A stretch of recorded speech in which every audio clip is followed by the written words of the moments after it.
participants, we hope that you also have the rights to demonstrate your screens. Yes, we do have it. Good. And I hope Timothy also has it. Yes, I should have it.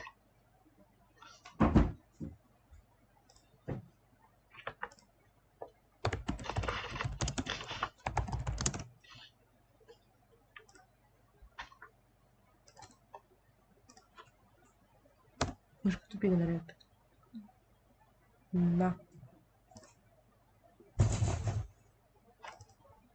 Ладно. Ух ты. Так, начинаем.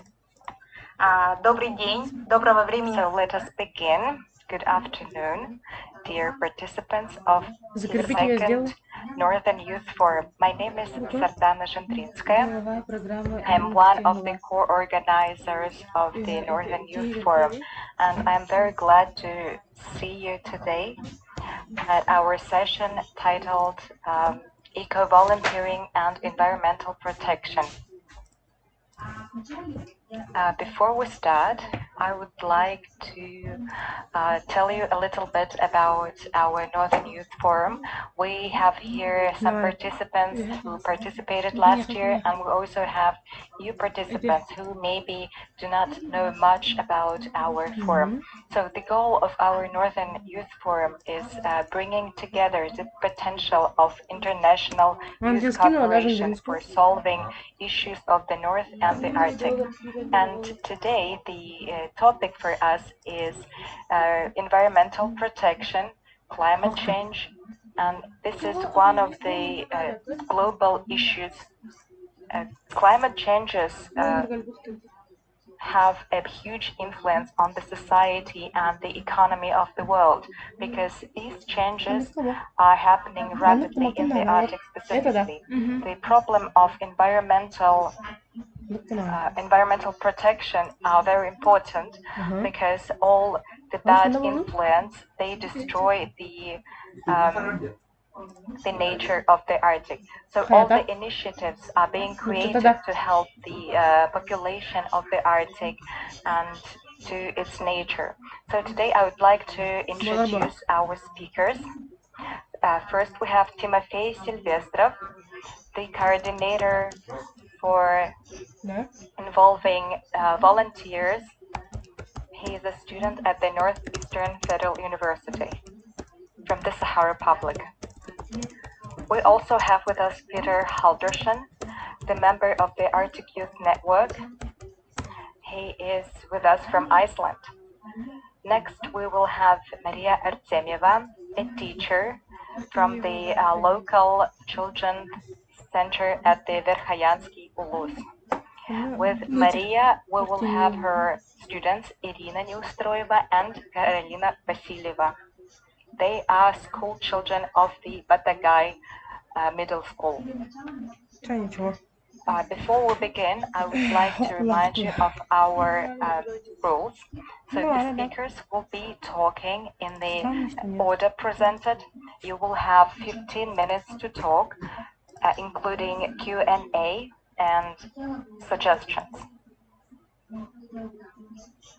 I would like you to make sure that all of you have an opportunity to demonstrate your screens. Each speaker will open his or her presentation on his or her own. So, the first presenter is Timofey Silvestrov. He will tell us about the problem catastrophe that we had in Siberia, in the Sakha Republic. The whole summer, the forests were burning, and the fire took a huge territory. Many forests were destroyed, and to fight these fires, he created a huge volunteering network, and the volunteers helped us to fight the problem. And today we would like to hear his experience of organizing such volunteering network. It was, of course, a unique experience. Please, Timothy. Good afternoon and good evening. My name is Silvestrov Timofey Ivanovich. I'm a student of NEFU. I study history. I have been volunteering for a long time. When I was studying in school, I was participating in the UN work. I would like to say that, first of all, the Northern Forum is a traditional organization in our republic.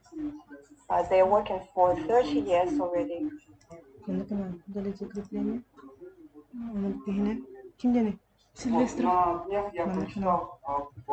I recently read a book about Northern Forum in 2 languages. It was published in the year 2000, and one of the major directions of this forum is nature use. And as we know, there were a lot of forest fires in our republic this year, and the damage, the territory of the damage is bigger than some countries.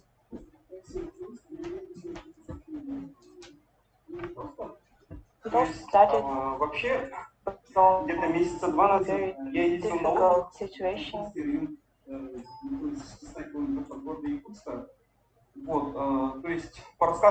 I was having a holiday in the mountains, but there were smoke there.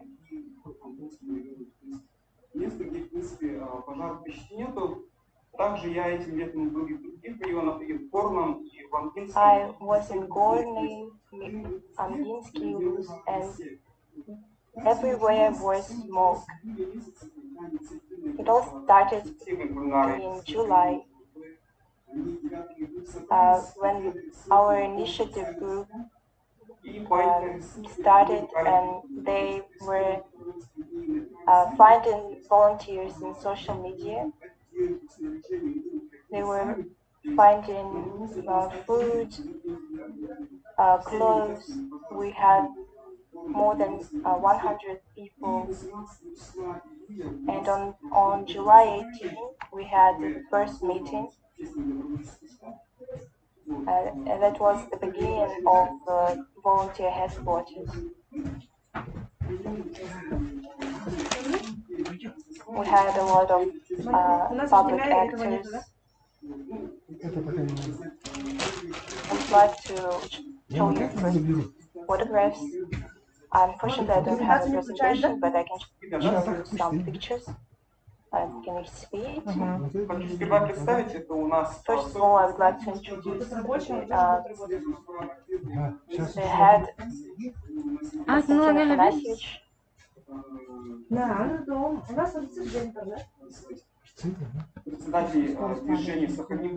One of the heads of movement for preserving nature. Then there's Angelica Егорова.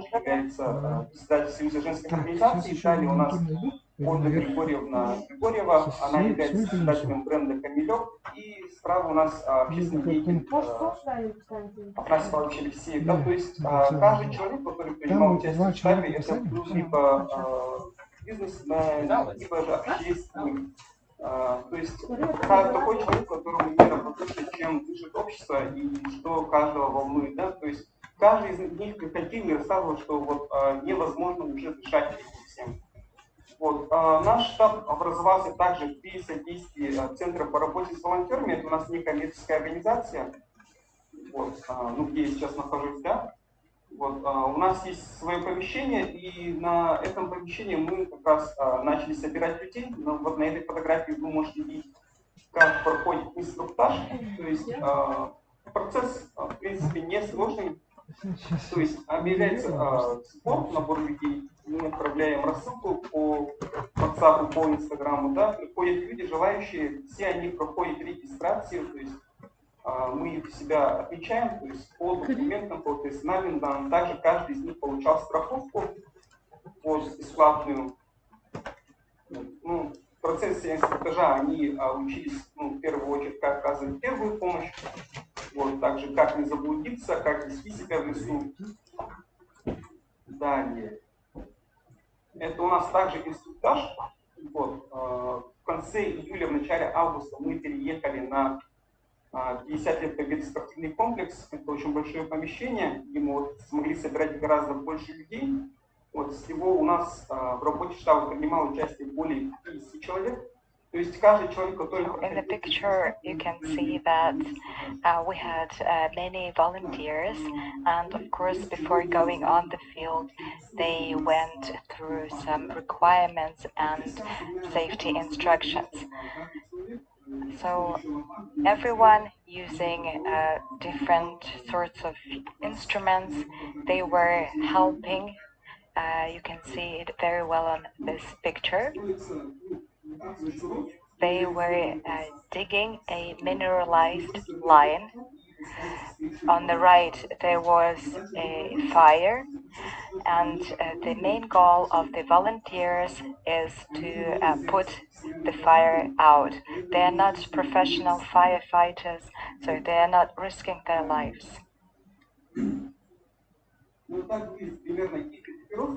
This is how they are dressed during the work.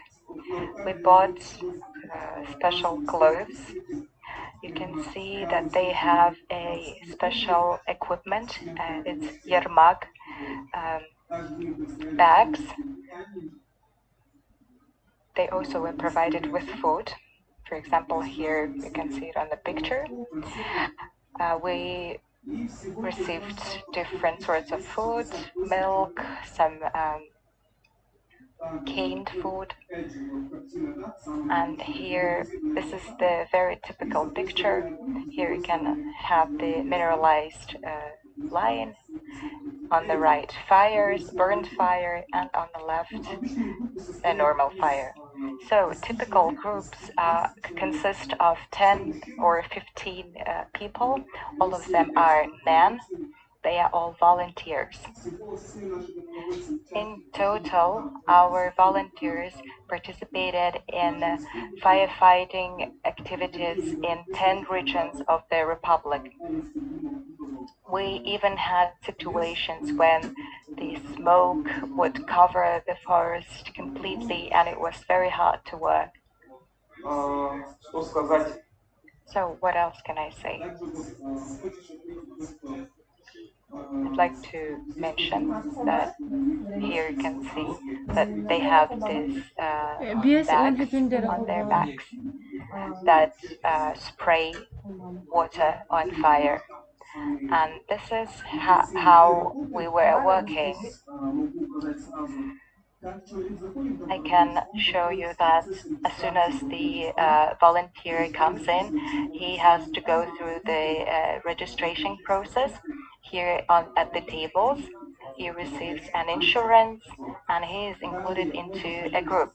Then he goes through safety instructions here, and then here we provide them with equipment. Here we have sleeping bags. Sometimes we had moments when we would buy all the sleeping bags, all the shovels in the city, and what we had, it wasn't enough. Here we had food, canned food, sweets, and different other things. The most important that was missing was shoes and clothes. Unfortunately, you can't wear the shoes and the clothes for the second time when they came back. We also were collecting humanitarian support for those who suffered from the fires. We collected different things, for example, things for kitchen, things for sleeping, and so on. And if we talk about numbers, we had 1,268 volunteers. We had volunteers from other regions of Russia, and from Moscow, from Taliati, from Ufa, from Krasnoyarsk, and other regions. We had a bank account for charity.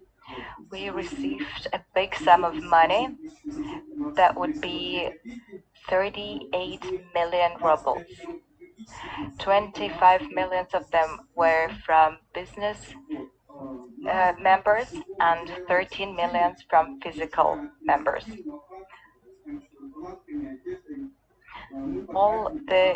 In total, we spent 15 million rubles for equipment. To buy food, we spent 1,800,000 rubles.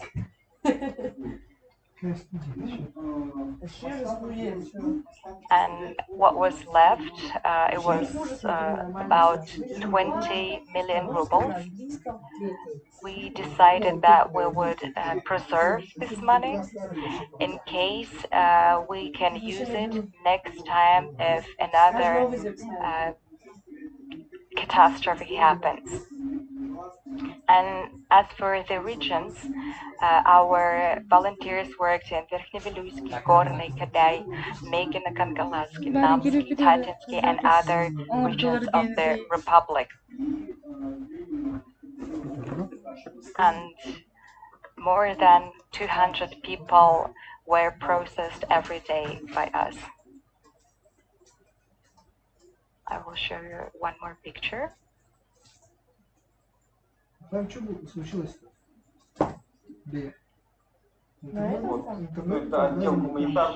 is a place for humanitarian help. So we had to go through each piece of clothes.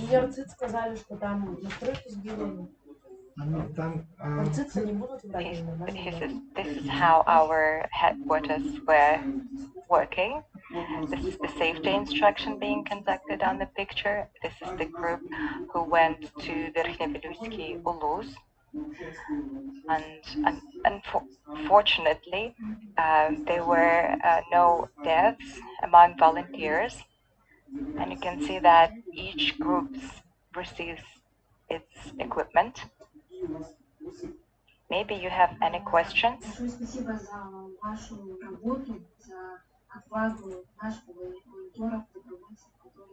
Thank you very much for your work. It was really hard work, and you were working all over the Republic. Timothy, please tell me, what is the average age of volunteers? We had even 18-year-old. We couldn't have minors. There were underage children who wanted to help, but we couldn't let them, unfortunately. There were 60-year-old, all ages actually, but the average is about 25, 30.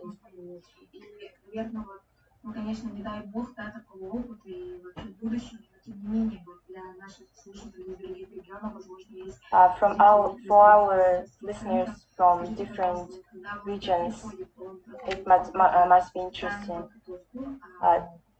So a volunteer is trained. Does he get any kind of certificate? Or our headquarters was formed with support of a volunteer center. It has a lot of different directions of work, and a lot of them had experience. For volunteers, we had trainings, and in the end, all of them got certificates about first aid. And also every volunteer had training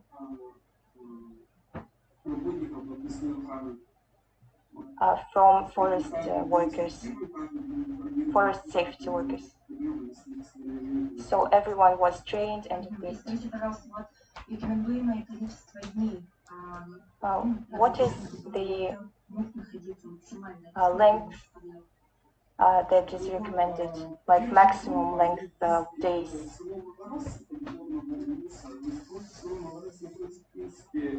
The first group was heading to Mavras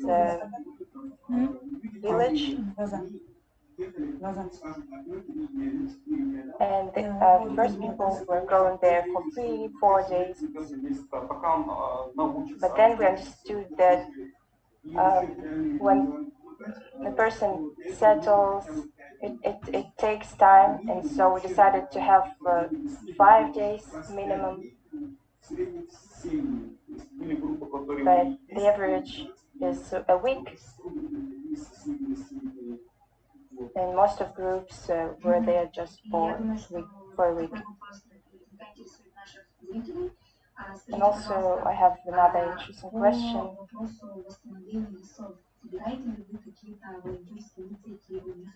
Do you have some initiatives for forest restoration? Is there any contribution? Is this issue discussed? I have experience of forest restoration. We were planting trees. Last year I was doing that, and we planted about 200 trees. And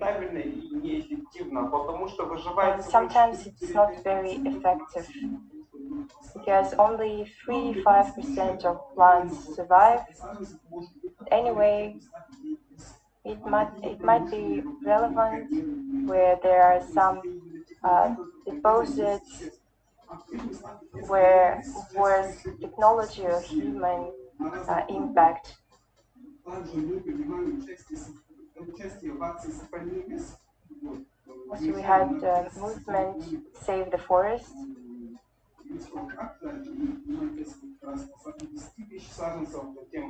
We were planting 10,000 trees, then 20,000 trees. Yeah, we have activities like that, but I think that the most important thing is to listen to the scientists and the professional forest workers.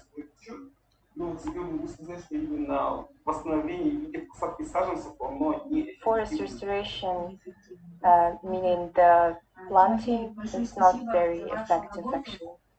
Thank you very much, Timofey.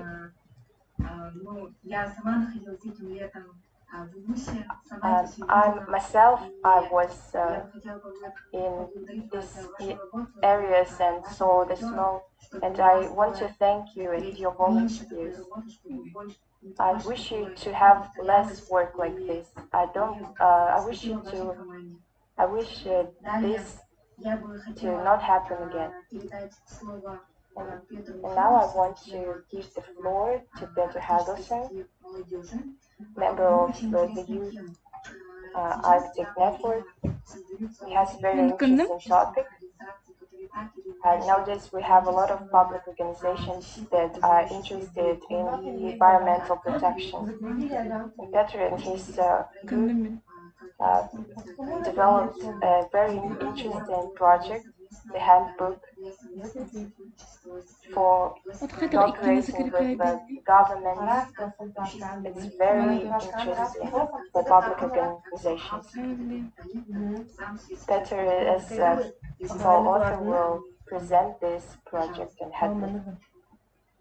Please welcome. Thank you very much. And yes, so hello everyone. My name is Peter Hansson from Iceland. And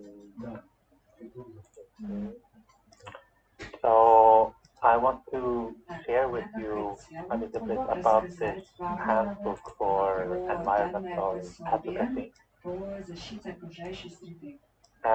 But first I wanted to tell you a little bit about myself. I studied at the University of Iceland, primarily on two topics. First, I was studying biology, focusing on type of birds in Iceland. And then I was also studying public administration. And I guess based on this experience and my interest, I also started participating in a youth environmentalist non-governmental organization in Iceland called the Icelandic Youth Environmentalist Association, or Ungir Umhverfissinnur in Icelandic. And then also I got active with a research organization that is working across the entire Arctic called the Arctic Youth Network. And just to tell you a little bit about these two organizations, I can share with you here where they are situated. And of course there you can see Iceland, where we have the Icelandic Youth Organization. And then one interesting thing about the Arctic Youth Network is that it is working across the Arctic, but also globally, because the challenges we are facing are so similar in the Arctic in many ways as in other regions of the world. So we felt it was very important to have this kind of network for anyone, anywhere, even if they are inside or outside the Arctic. And I encourage you to can look into the web pages of both organizations, which are at least have English versions, although not Russian yet. And you can see here the link for the Icelandic one, and also the link for the Arctic one. Anyway, so I just wanted to share with you briefly about this handbook that we created in the Icelandic organization. And I thought it would be good to share these three main things. First, just want to tell you where you can find it and who the handbook is for. And then also, of course, a little bit about what is in the handbook or what it is about. And if you go to, and you can see at the top of the screen, umhverfissinnur.is, or the fact you can see, and maybe the organizers can later share the link as well.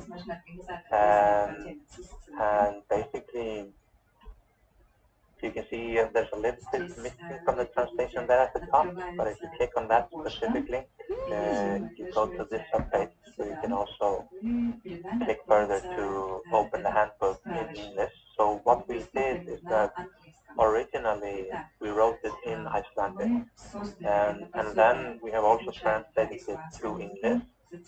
And by the way, we are actually working on a Russian version, but that's not ready just yet, because we are to find a little bit more funding, but that should be somewhere on the way. And so this is the cover of the English version, and first I want to just show you a little bit the layout, because this is mainly for, well, for young people. We wanted to have this both for the members of this organization, but also for anyone else who might be interested in the topic. So we wanted to have it very concise and short. So here you can see it's split into 4 chapters. First is the introduction, which explains a little bit about the context. And then we have kind of the first main chapter about, you could say, the landscape in which an organization operates like ours.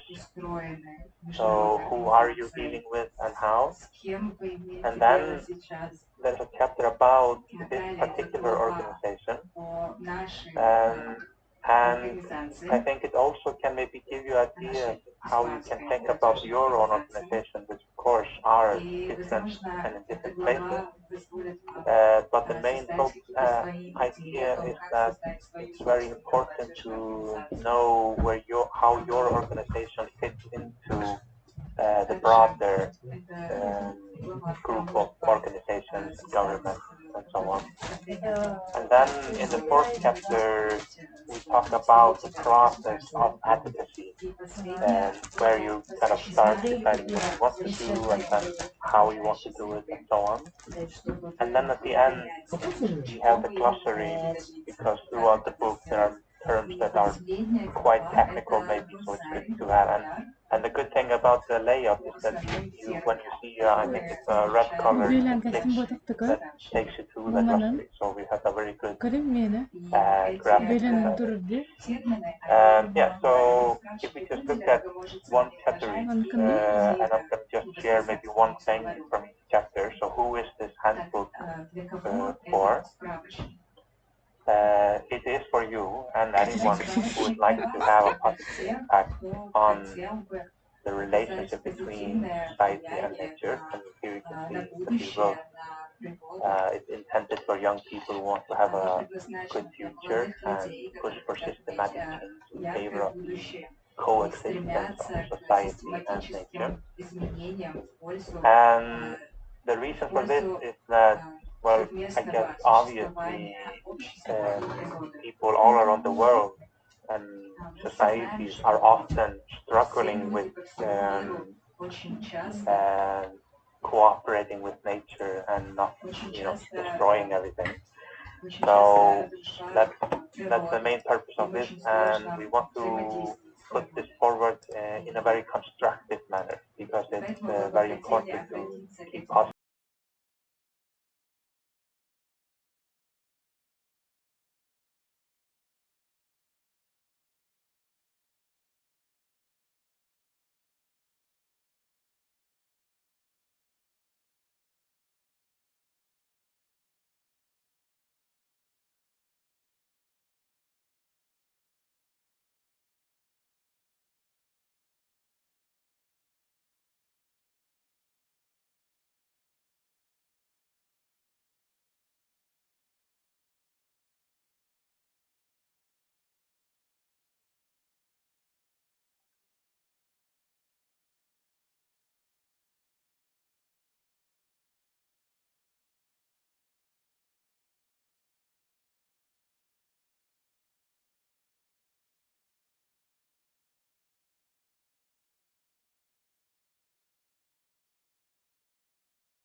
Based on her sketch, a logo of the network of ecological trails was developed in 2 versions.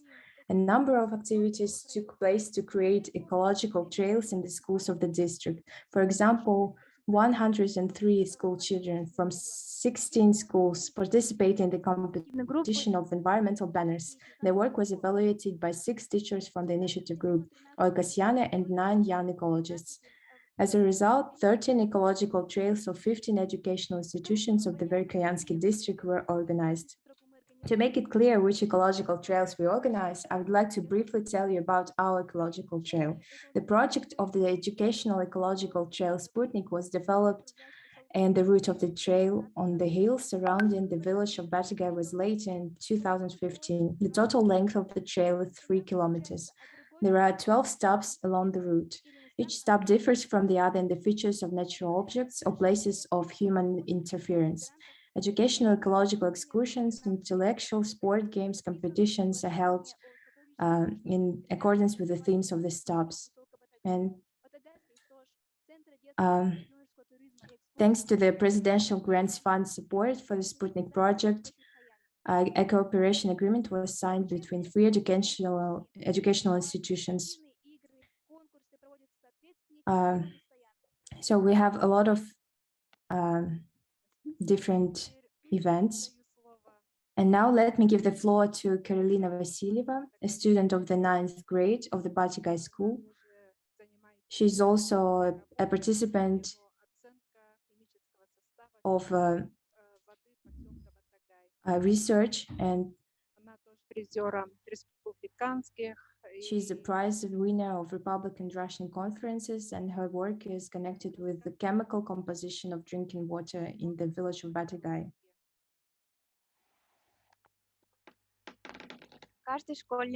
Every school student knows that water is one of the most important resources of life. Currently, mining activities are being carried out in our district and are being restored on the upper reaches of the largest rivers Yana and Adicha. For example, in the silver deposit forecast where the Yana River originates, and the polymetal company has started working. Also, the Central antimony deposit and the geopromining company operates there. Therefore, for 3 years, we have been monitoring the chemical composition of the Yana and Adicha rivers. Last winter, the children's public organization, the Future of Verkhoyania, with funding provided by Presidential Grants Fund, purchased a field mini laboratory produced by Christmas Plus. A training environmental relay race was organized in the form of a seminar on water monitoring by passing the laboratory from one school to another. Guided by chemistry teachers, young ecologists with great interest mastered the methods of hydrochemical analysis of drinking water sources and determined the water quality of 30 bodies of water. Using the results, young ecologists prepared reports, presentations. The chemical analysis of drinking water sources according to 13 indicators of mineral composition did not reveal an excess of the maximum concentration limit. Thus, by now, 108 children and 24 heads of 12 schools participated in the seminar. We will continue this work in the future. We will develop it gradually. And we have a project of organization of different activities for children.